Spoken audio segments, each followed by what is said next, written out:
Lemka Team, c'est Ilyes, on se retrouve aujourd'hui pour une nouvelle vidéo. Je vais vous expliquer pourquoi Khabib va revenir plus fort que jamais. Cela va bientôt faire 9 mois que l'on n'a plus vu Khabib dans un octogone. Depuis sa nette victoire contre Dustin Poirier, l'aigle du Daghestan n'a plus été impliqué dans un combat à l'UFC. On aurait dû le voir affronter Tony Ferguson en avril dernier, mais la crise du coronavirus en a décidé autrement. Et c'est justement le premier coup dur d'une longue suite pour Khabib, alors qu'il se préparait depuis plusieurs mois à enfin affronter Tony. Le sort en a décidé autrement. Bloqué en Russie, le Dagestanais s'est trouvé dans l'impossibilité de rejoindre les États-Unis. Il n'en fallait pas plus pour que certaines personnes le soupçonnent d'avoir abandonné tout simplement le combat. Tony Ferguson lui-même ainsi que Conor McGregor en ont bien sûr profité pour s'en prendre à lui, à tel point que l'aigle du Daghestan a été obligé de se justifier sur ses réseaux sociaux. Entre-temps, Tony Ferguson s'est incliné contre Justin Gaethje pour le titre intérimaire chez les lightweights. Khabib n'a jamais cessé de répéter qu'affronter El Koukoui a toujours été un objectif pour asseoir sa suprématie sur la catégorie. Avec cette défaite à plate couture, le combat risque donc de ne jamais se produire. En plus de l'aspect sportif, c'est un autre événement qui sème le doute actuellement chez les Nurmagomedov. Malheureusement, Abdulmanap, le père de Khabib, est tombé gravement malade il y a quelques semaines. Ce qui ne semblait être qu'une rumeur a très vite pris de l'ampleur. Abdulmanap Nurmagomedov est dans un état critique après une opération. Alors qu'il était inconscient, le Dagestanais s'est semble-t-il réveillé une première fois avant d'être replongé dans un coma artificiel. Il y a quelques jours, Khabib en a justement parlé sur ses réseaux sociaux en russe. Il a expliqué qu'une vingtaine de membres de sa famille avaient été gravement touchés par cette pandémie de Covid-19. Pareil pour son père, Abdulmanap, qui en plus de cela a dû subir d'urgence une opération au cœur. Le président russe Vladimir Poutine lui a assuré que son père allait bénéficier des meilleurs soins de santé. Hospitalisé dans un hôpital militaire à Moscou, Abdulmanap est toujours dans un état préoccupant. Et quand on connaît l'influence énorme qu'il a sur son fils, on espère vraiment le revoir en bonne santé. Voilà ce que je pouvais dire en tout cas sur l'état de santé préoccupant d'Abdulmanap Nurmagomedov. En plus de l'état de santé de son père, eh bien, c'est vrai que Khabib essuie pas mal de critiques ces derniers temps, surtout depuis son combat avorté contre Tony Ferguson. Mais justement, dans cette vidéo, moi je vais vous expliquer pourquoi, malgré tout cela, je pense qu'on va voir un Khabib plus fort que jamais lors de son prochain combat. La première raison est très simple, on aurait pu voir le Dagestanais être abattu par la gravité de la situation qui touche sa famille de plein fouet. Rajouter à cela une crise sanitaire sans précédent et un mois de Ramadan placé sous le signe du confinement et vous obtenez une période compliquée à gérer.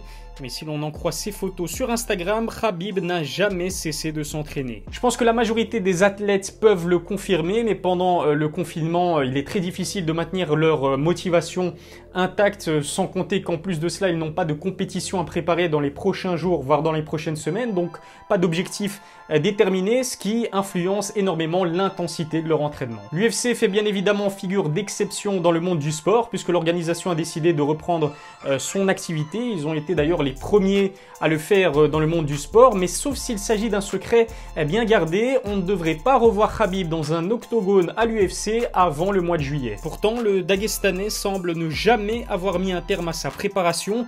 Malgré l'annulation de son combat contre Tony Ferguson, on l'a vu poster plusieurs photos et vidéos d'entraînement sur Instagram. Khabib reste donc fidèle à sa réputation de véritable acharné de travail. D'ailleurs, la forme physique qu'il affiche sur sa dernière photo en a impressionné plus d'un. Malgré le confinement et le mois de Ramadan, on a même l'impression que Khabib a considérablement pris du muscle. Loin de l'American Kickboxing Academy, la motivation du Dagestanais semble toujours être intacte. Alors ce que je veux dire par là, c'est qu'on aurait pu comprendre que les récents événements mettent sa carrière entre parenthèses, mais sur ses réseaux sociaux, on sent vraiment un Khabib plus motivé que jamais. Alors pour certains d'entre vous, ce qu'on publie sur Insta ou Twitter n'a aucune importance, mais détrompez-vous, pour un athlète de son impact, chaque publication est calculée et porte un message qui envoie un signal fort à son audience. On a vraiment le sentiment que Khabib cherche constamment à s'améliorer. Il donne d'ailleurs une importance extrême à ce que beaucoup considèrent comme étant son principal point faible, son striking. En plus d'être un lutteur exceptionnel, le Dagestanais est le maître incontesté au sol, toutes catégories confondues à l'UFC. Mais à côté, sa technique en kickboxing et en anglaise ne font clairement pas le poids. Khabib est bien évidemment au courant de ses lacunes en striking. À son arrivée chez Eke, son niveau de boxe n'est même pas équivalent à celui d'un amateur. Alors heureusement pour lui, au contact de Javier Mendez, qui est son coach chez Eke et qui est le cofondateur de l'American Kickboxing Academy, eh bien, il a pu lui permettre de faire évoluer cette facette de son game depuis 2012. Force est de constater que la progression fut lente mais bien réelle. On en a d'ailleurs aperçu un échantillon lors de son combat contre Conor McGregor. Tout le monde se souvient encore de ce crochet droit qui a fait perdre ses appuis à un Irlandais qui ne s'y attendait probablement pas. On se souvient aussi de sa prestation contre Al Iaquinta. Dans les derniers rounds de son combat, Khabib a eu beaucoup de mal à envoyer l'Américain au sol. Il a donc été obligé de recourir à sa boxe plus souvent que d'habitude. Le jab du Dagestanais s'était montré plutôt efficace et au final il avait même réussi à surclasser Al Iaquinta en termes de coups portés. Une preuve de plus que son travail avec l'excellent Javier Mendez porte ses fruits. Avec le temps, il faut donc s'attendre à un Khabib beaucoup plus à l'aise avec ses poings. Sur ses dernières vidéos d'entraînement, on remarque d'ailleurs qu'il accorde une importance primordiale à sa boxe. S'il continue de peaufiner sa technique, il pourrait ne plus se reposer uniquement sur ses soumissions. Je rappelle tout de même que 8 de ses 28 combats de MMA se sont terminés par un KO. Tenter d'améliorer un point faible, ça paraît finalement assez logique, surtout quand on veut être le meilleur de sa catégorie comme Khabib, mais apparemment ça ne lui suffit pas, puisque dans plusieurs interviews récentes, eh bien, le Dagestanais a annoncé qu'il avait même pu améliorer sa technique au sol. Quand on connaît son niveau actuel, on a vraiment du mal à croire que c'est possible. Alors tout le monde est bien sûr au courant de la domination sans partage de Khabib au sol. Le recordman de takedown sur un seul combat est un véritable monstre quand on analyse son ground game.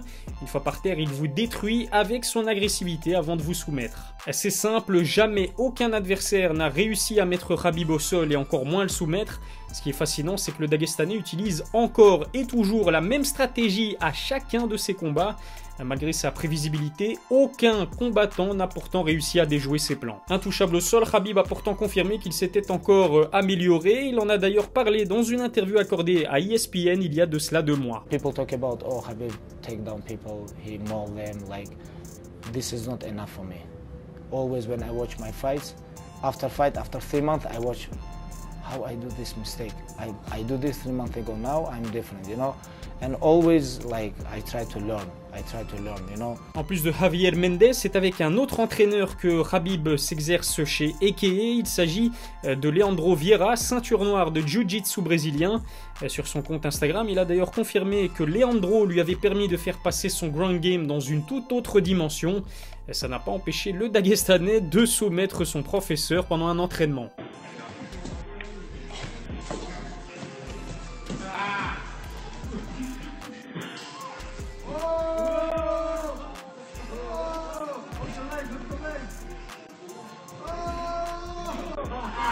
Il ne faut pas oublier qu'à 31 ans, l'aigle du Daghestan arrive certainement à son prime. Il reste encore assez jeune pour bénéficier de l'ensemble de ses qualités athlétiques. Et puis, après 28 combats, on peut aussi très clairement le compter parmi les plus expérimentés à l'UFC. Finalement, c'est un excellent compromis entre jeunesse et expérience. Sa frustration de ne pas avoir pu en découdre avec Tony Ferguson devrait faire plus de bien que de mal à Khabib. Il aura à cœur de prouver au monde entier qu'il est toujours le numéro 1 chez les lightweights. La maladie de son père et la situation compliquée au Daghestan n'ont semble-t-il pas entamé la motivation du champion en titre. Et en plus de cela, c'est un adversaire de très haut niveau qui l'attend au prochain combat. Il s'agit bien évidemment de Justin Gaethje. L'Américain a réalisé ce qu'on pensait impossible, c'est-à-dire briser la série de 12 victoires d'affilée de Tony Ferguson. Alors en plus de cela, il ne s'est pas contenté de battre Tony, il l'a tout simplement démoli. Avec sa lutte exceptionnelle et son striking dangereux, Justin Gaethje apparaît pour beaucoup comme une sérieuse menace qui plane au-dessus de Khabib. Alors est-ce que Justin Gaethje a les armes nécessaires pour faire tomber Khabib de son trône? Son excellent niveau de lutte et ses coups de poing dévastateurs mettront-ils un terme à la domination sans partage du champion des lightweights? J'attends vos réactions en commentaire. Finalement, la seule interrogation est à trouver du côté de l'état préoccupant de la personne la plus importante dans la vie privée comme professionnel de Khabib, son père Abdulmanap. On souhaite en tout cas qu'Abdulmanap se remette très vite de ses soucis de santé. On souhaite également le revoir le plus rapidement possible aux côtés de Khabib et pourquoi pas lors de son prochain combat. Dites-moi ce que vous en pensez en commentaire. Selon vous, est-ce que Khabib va revenir plus fort que jamais? J'ai hâte de lire vos avis. Voilà, c'est déjà tout pour la vidéo. Merci de m'avoir suivi. N'oubliez pas de vous abonner à ma chaîne YouTube et activer la cloche pour recevoir les notifications. Suivez-moi aussi sur mes réseaux sociaux, Instagram et Twitter, où je suis beaucoup plus actif. On se donne rendez-vous certainement dimanche prochain pour une nouvelle vidéo. D'ici là, prenez soin de vous.